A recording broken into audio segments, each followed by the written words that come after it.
Buenas noches, compañeros. A continuación les presento el tema, el cual es legislación en la materia de protección al medio ambiente relacionado con el ramo de la construcción, el cual es un tema de la materia de legislación en la construcción. Mi nombre es Juan Manuel Cortina Sosa, soy ingeniero civil y a continuación muestro el contenido de esta presentación, el cual consta de las siguientes partes: introducción, legislación del medio ambiente, conceptos generales, tipos de impacto ambiental, permisos, forma en que los proyectos de obras y actividades de competencia federal podrán ser evaluados, y un ejemplo, el cual decidí elegir, el cual es el Tren Maya, que es un ejemplo de manifestación de impacto ambiental, el cual recientemente fue bloqueado en el estado de Yucatán. Bueno, y la bibliografía de donde obtuve estos temas. Introducción. Primeramente hablaremos acerca de la Ley General del Equilibrio Ecológico y su reglamento. La Ley General del Equilibrio Ecológico y Protección del Medio Ambiente es la máxima ley de derecho ambiental en México. Fue promulgada el 28 de enero de 1988. En ella se establece que el ordenamiento ecológico es un instrumento que se deberá incorporar a la Planeación Nacional del Desarrollo. Señala además cuáles son los criterios que deben considerarse para la formulación del mismo, cuáles son sus modalidades y describe cuáles son las instancias y los órdenes de gobierno a quienes corresponde la formulación de las diferentes modalidades del ordenamiento ecológico, lo mismo que los alcances de dichos programas. En el reglamento de la Ley General del Equilibrio Ecológico y Protección al Medio Ambiente se definen las competencias de la Semarnat, así como la participación de las dependencias y entidades de la Administración Pública Federal en la formulación, expedición, ejecución, asesoría, evaluación, validación y vigilancia de los ordenamientos ecológicos de competencia federal. La participación en la formulación de los programas de ordenamiento ecológico regional de interés de la Federación y en la participación en la elaboración y, en su caso, la aprobación de los programas de ordenamiento ecológico local. Finalmente, cada entidad federativa tiene atribuciones particulares en materia de ordenamiento ecológico establecidas en su respectiva legislación local. La legislación en materia ambiental en México ha tenido un gran avance legislativo en materia ambiental, el mismo que se integra con la legislación sectorial que a continuación se señala. La principal, y la cual estaremos abordando, es la Ley General del Equilibrio Ecológico y Protección del Medio Ambiente, así como su reglamento. Posteriormente tenemos las siguientes: Ley General de Desarrollo Forestal Sustentable, que abrogó a la Ley Forestal. Ley General para la Prevención y Gestión Integral de los Residuos. Ley de Pesca. Ley General de Vida Silvestre, que abrogó la Ley Federal de Caza. Ley de Aguas Nacionales. Ley General de Bienes Nacionales. Ley General de Salud. Ley Federal de Sanidad Vegetal. Ley Federal del Mar. Ley Minera. Ley General de Asentamientos Humanos. Ley Orgánica de la Administración Pública Federal. Y nuevo Reglamento Interior de la Secretaría del Medio Ambiente y Recursos Naturales. Conceptos. Principalmente sí abordar estos tres conceptos, ya que los veremos a continuación en la siguiente presentación, ¿verdad? El impacto ambiental: modificación del ambiente ocasionada por la acción del hombre o de la naturaleza. Manifestación del impacto ambiental: el documento mediante el cual se da a conocer, con base a los estudios, el impacto ambiental significativo y potencial que generaría una obra o actividad, así como la forma de evitarlo o atenuarlo en caso de que sea negativo.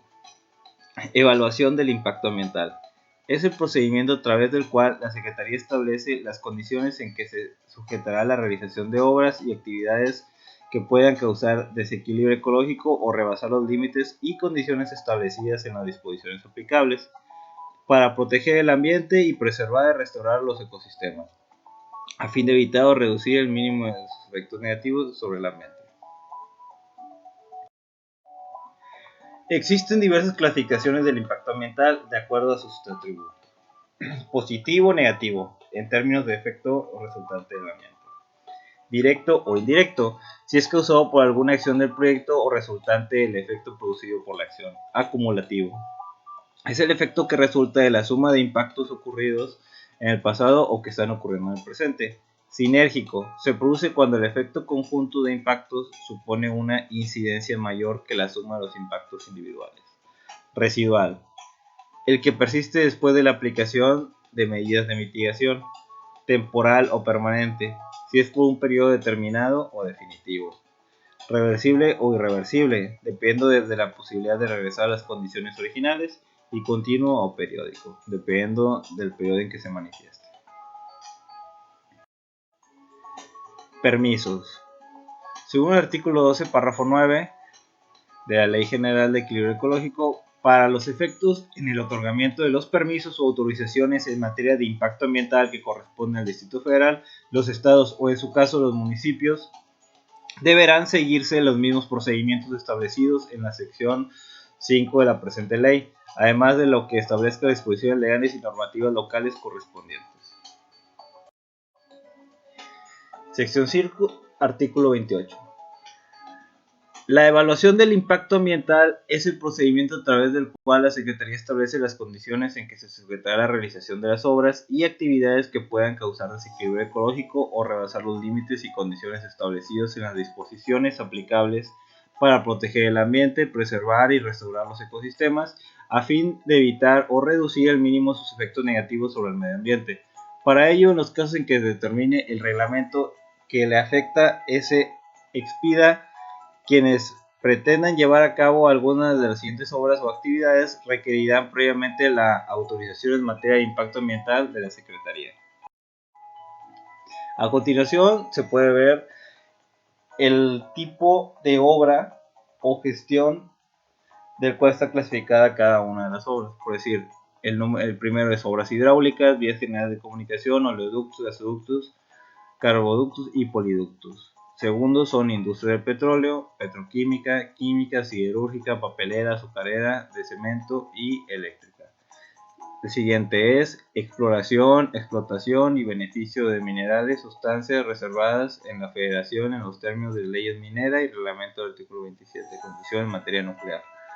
El cuarto es instalaciones de tratamiento, confinamiento o eliminación de residuos peligrosos, así como residuos radioactivos.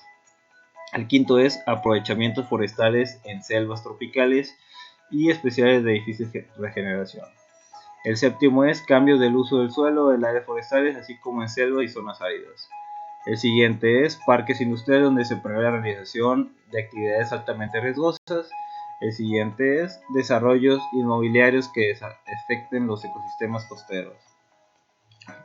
El número 10, obras y actividades en humedales, manglares, lagunas, ríos, lagos, esteros conectados con el mar, así como en sus litorales y zonas federales. 11. Obras y actividades en las áreas naturales protegidas de competencia de la Federación. 12. Actividades pesqueras, acuícolas o agropecuarias que puedan poner en peligro la preservación de una o más especies o causar daños a los ecosistemas. Y por último, obras o actividades que correspondan a asuntos de competencia federal que puedan causar desequilibrios ecológicos graves e irreparables, daños a la salud pública o a los ecosistemas, o rebasar los límites y condiciones establecidas en las disposiciones jurídicas relativas en la preservación del equilibrio ecológico y la protección del ambiente. En el artículo 17 del reglamento, de la Ley General de Equilibrio Ecológico, el promovente deberá presentar a la Secretaría la solicitud de autorización en materia de impacto ambiental, anexando, primeramente, la manifestación de impacto ambiental, un resumen del contenido de la manifestación de impacto ambiental presentado en un disquete, y 3. Una copia sellada de la constancia del pago de los derechos correspondientes. Como se trata de actividades altamente riesgosas, en los términos de la ley deberá incluirse un estudio de riesgo. Artículo número 30. Para obtener la autorización que se refiere al artículo 28 de esta ley, el cual acabamos de describir a continuación, los interesados deberán presentar a la Secretaría una manifestación del impacto ambiental, el cual deberá contener por lo menos una descripción de los posibles efectos en él o los ecosistemas que pudieran ser afectados por la obra o actividad que se trate, considerando el conjunto de los elementos que conforman dichos ecosistemas, así como las medidas preventivas de mitigación y de las más necesarias para evitar y reducir el mínimo los efectos negativos sobre el ambiente. Artículo 31. La realización de las obras y actividades a que se refieren las fracciones del 1 al 12 del artículo 28 requerirán la presentación de un informe preventivo y no una manifestación de impacto, cuando existen normas oficiales mexicanas u otras disposiciones que regulan las emisiones, las descargas, el aprovechamiento de recursos naturales y en general todos los impactos ambientales relevantes que puedan producir las obras o actividades. Número 2. Las obras o actividades en las que se trate estén expresamente previas por ser un plan parcial de desarrollo urbano o de ordenamiento ecológico que hayan sido evaluados por la Secretaría en los términos del artículo siguiente. Y número 3. Se trata de instalaciones ubicadas en parques industriales autorizados en los términos de la presente sección. Artículo número 35. Una vez presentada la manifestación de impacto ambiental, la Secretaría iniciará el procedimiento de evaluación, por lo cual revisará que la solicitud se ajuste a las formalidades previstas en esta ley, su reglamento y las normas oficiales mexicanas aplicables, e entregará el expediente respectivo a un plazo no mayor de 10 días.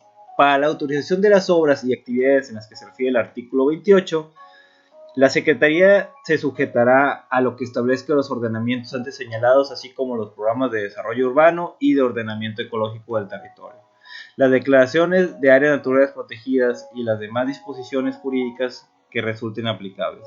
Asimismo, para la autorización que se refiere a este artículo, la Secretaría deberá evaluar los posibles efectos de dichas obras o actividades en él o los ecosistemas de que se trate, considerando el conjunto de elementos que los conforman, y no únicamente los recursos que en su caso serían sujetos de aprovechamiento o afectación.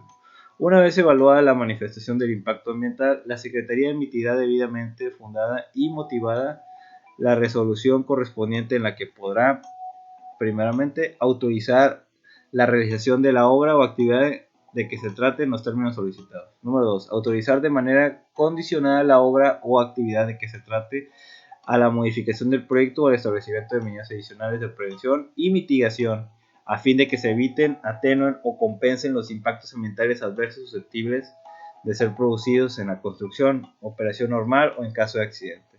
Cuando se trate de autorizaciones condicionadas, la Secretaría señalará los requerimientos que deban observarse en la realización de la obra o actividad prevista.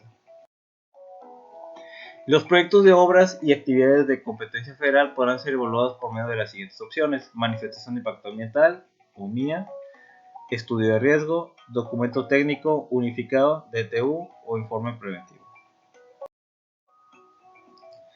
Manifestación de impacto ambiental. Para la realización propiamente de las obras y actividades previstas en el artículo 28, se consideran dos modalidades: regional y particular. El regional, primeramente, se divide en 4 pasos: parques industriales y acuícolas, granjas acuícolas de más de 500 hectáreas, carreteras, vías férreas, proyectos de generación de energía nuclear, presas y en general proyectos que alteren las cuencas hidrológicas. 2. Un conjunto de obras o actividades que se encuentren incluidas en un plan o programa parcial de desarrollo urbano o de ordenamiento ecológico. 3. Un conjunto de proyectos de obras y actividades que pretendan realizarse en una región ecológica determinada. 4. Proyectos que pretendan desarrollarse en sitios en los que, por su interacción con los diferentes componentes ambientales regionales, se prevén impactos acumulativos, sinérgicos o residuales que pudieran ocasionar la destrucción, el aislamiento o la fragmentación de los ecosistemas. Y por parte del particular, se refieren a todos los demás casos no referidos en la modalidad regional. Estudio de riesgo. Como se trate las actividades consideradas como altamente riesgosas, deberá incluirse, además de la manifestación de impacto ambiental, un estudio de riesgo. En dicho estudio deben definir escenarios y medidas preventivas resultantes del análisis de los riesgos ambientales relacionados con el proyecto. Número 2. Descripción de las zonas de protección en torno a las instalaciones en su caso. Y 3. Señalamiento de las medidas de seguridad en materia ambiental. Documento técnico unificado, o DTU. Cuando la evaluación implica, además de las obras o actividades que se requieran de autorización de impacto ambiental, requieren también el cambio del uso de suelo en terrenos forestales y además requieran de autorización para el aprovechamiento de recursos forestales moderables, se podrá presentar el trámite unificado de cambio de uso de suelo forestal, para lo cual se elaborará el DTU que integra para su atención en un solo trámite la información de la manifestación de impacto y del estudio técnico justificativo que señala en la Ley General de Desarrollo Forestal Sustentable y en su reglamento. Informe preventivo. Se requerirá presentar un informe preventivo y no una manifestación de impacto ambiental cuando se trate de obras o actividades que se ajusten a alguna de las siguientes situaciones. Existen normas mexicanas u otras disposiciones que regulan las emisiones, las descargas, el aprovechamiento de recursos naturales y en general todos los impactos ambientales relevantes que puedan producir las obras o actividades. Las obras o actividades de que se trate están expresamente previstas por un plan parcial de desarrollo urbano o de ordenamiento ecológico, que haya sido evaluado por la Secretaría. Se trata de instalaciones ubicadas en parques industriales autorizados. A continuación veremos el tema del Tren Maya, el cual recientemente, según lo publicado, el Tren Maya sufre un nuevo revés. El juzgado ordena detener obras en Mérida, Izamal y Chochola. El colectivo Canan Derechos Humanos informó que el juzgado pidió a las autoridades se abstengan a realizar actos pendientes de la construcción del proyecto debido a que una consulta pública que se realizó la Secretaría de Medio Ambiente y Recursos Naturales en el 2020 a través de la Dirección General de Impacto y Riesgo Ambiental se detectaron omisiones. En esa consulta algunas personas detectaron la omisión de ciertos anexos que se señalaban en el manifestación de impacto ambiental del proyecto del Tren Maya fase 1 que no estaban integrados en el expediente a consultar, desde el colectivo Canon. Derivado de ello, se interpuso un amparo que quedó radicado en el juzgado tercero del distrito en el estado de Yucatán y el domingo esa instancia concedió la suspensión provisional donde se prohibió la ejecución de obras nuevas de este proyecto en los municipios de Chochola, Mérida e Izamal. Estos son los puntos más importantes que se han expresado en cuanto al impacto ecológico que tendrá el Tren Maya. El Centro Mexicano de Derecho Ambiental indica que el proyecto llevará la deforestación de 2.500 hectáreas de selva y a pesar de que el tren se construirá en un 95% sobre vías ya existentes, el proyecto necesita que se talen 20 metros alrededor de cada vía, así como aquellos tramos donde no hay vías pero se planea abrir la carretera. Según un estudio del CONACYT, el Tren Maya también generaría la fragmentación de 23 áreas naturales protegidas, 2 de ellas de patrimonio de la humanidad, 7 regiones terrestres prioritarias y 11 regiones hidrológicas prioritarias. También el jaguar es una especie en peligro de extinción y la península de Yucatán se concentra la segunda mayor cantidad de jaguares después de Brasil. Según una nota publicada por el Universal, 4.800 jaguares se verían afectados por la fragmentación de su hábitat. La solución más probable para este problema será la construcción de puentes de fauna elevados que cuentan cada uno alrededor de $500,000 y nunca se ha construido uno en nuestro país. Y se anunció que el tren funcionará con diésel. Según el Fonatur se llegó a esta decisión porque es más barato. Sin embargo, México no produce la suficiente cantidad de diésel para echar a andar el tren. Además, no tiene la calidad necesaria para no ser abrasivo con el medio ambiente. La calidad del trabajo contenido en azufre es el que utiliza. Pronatura también advierte que si no se planifica bien, las consecuencias del Tren Maya podrían ser peores. Y a continuación les dejo una bibliografía de cuál obtuve los temas. Bueno, de mi parte es todo. Muchas gracias, compañeros.